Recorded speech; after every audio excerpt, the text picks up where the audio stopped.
Hello students. आज हम physics का chapter 4 magnetic effect of current के बारे में बात करेंगे, जिसमें हमारा पहला टॉपिक है बॉयड-सैवर्ट्स लॉ। इसी को हम लोग एम्पियर लॉ कहते हैं और इसका जो अगला नाम है वो है आपका लैप्लेस लॉ। सबसे पहले ये बॉयड-सैवर्ट्स लॉ है क्या? Biot Savart's law is used to determine magnetic field at any point due to a current carrying conductor. यानी किसी भी करंट कैरिंग कंडक्टर के किसी भी पर्टिकुलर पॉइंट पर मैग्नेटिक फील्ड को फाइंड आउट करना क्या कहलाता है? आपका बॉयड-सैवर्ट्स लॉ कहलाता है। इसके लिए हम लोग क्या करेंगे, एक स्ट्रेट वायर लेंगे जिसमें करंट कितना मानेंगे, आई। एक पर्टिकुलर पॉइंट लिया जिसकी मैग्नेटिक फील्ड कितनी ली मैंने, डीबी, और डिस्टेंस कितनी ली, आर। कहां से? From the wire, from the wire. ये जो मैग्नेटिक फील्ड इंटेंसिटी है, जो स्मॉल चेंज है, ये बात एक बार हमेशा ध्यान रखना कि जो Biot Savart's law applicable only small element. तो उसकी स्मॉल एलिमेंट है तो मैग्नेटिक फील्ड भी क्या होगी, स्मॉल। वो मैग्नेटिक फील्ड किस किस फैक्टर पे डिपेंड करेगी? Number 1, magnetic field is directly proportional to I. जितना ज्यादा करंट किसी कंडक्टर में उतनी ज्यादा मैग्नेटिक फील्ड। सेकेंड, आपके पास बात करेंगे किसके लिए, छोटे एलिमेंट की लेंथ के ऊपर। जितनी लेंथ ज्यादा उतनी मैग्नेटिक फील्ड भी ज्यादा।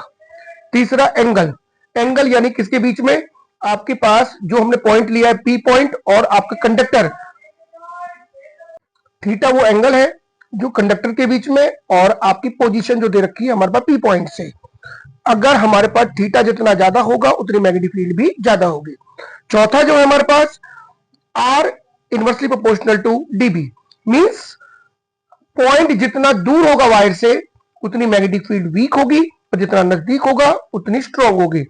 Combining all the equations we get dB directly proportional to I dl sine theta बटे आर स्क्वायर।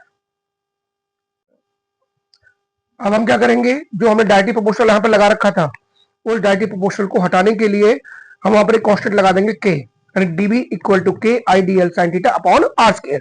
ये क्या है, कांस्टेंट ऑफ प्रोपोर्शनलिटी, और जिसकी वैल्यू जो होती है म्यू नॉट अपॉन 4 पाई होती है। और म्यू नॉट अपॉन 4 पाई की वैल्यू है 10 की पावर -7 टेस्ला मीटर पर एम्पियर, या 10 की पावर -7 वेबर पर मीटर पर एम्पियर। इसमें ये जो वर्ड आपको दिखाई दे रहा है म्यू नॉट, इसे कहते हैं absolute permeability of free space. Absolute permeability of free space, जिसकी वैल्यू है 4 पाई इंटू 10 की पावर -7 टेस्ला मीटर पर एम्पियर। हम क्या करेंगे, इस म्यू नॉट अपॉन 4 पाई की वैल्यू को, के की वैल्यू को हम यहां पर उठा के रख देंगे, तो आपका ये बन जाएगा dB equal to mu not upon 4 pi I dl sine theta बटे आर स्क्वायर। इसे हम कहते हैं बॉयड-सैवर्ट्स लॉ, एम्पियर लॉ और लैप्लेस लॉ। फेमस लॉ नाम जो है वो बॉयड-सैवर्ट्स लॉ का है। ये जो हमारा नेक्स्ट टॉपिक है Biot Savart's law in vector form है।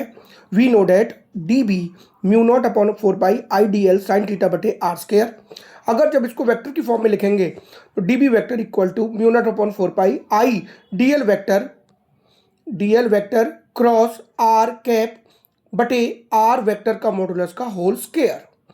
नीचे देखो, अब ये आपका dl vector cross R cap कैसे आया डीएल साइन थीटा की जगह, तो उसके लिए नीचे देखो, dl vector cross R cap equal to dl vector का मोड आर कैप का मोड साइन ऑफ थीटा।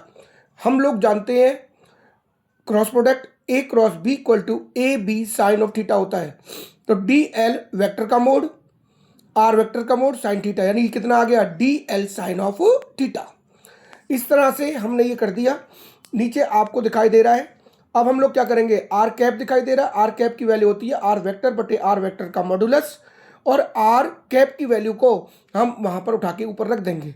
रखेंगे तो कितना आएगा, dB vector equal to mu not upon 4 pi I dl vector cross R vector बटे आर वेक्टर का mod का cube, और इसे कहते हैं हम Biot Savart's law in vector form.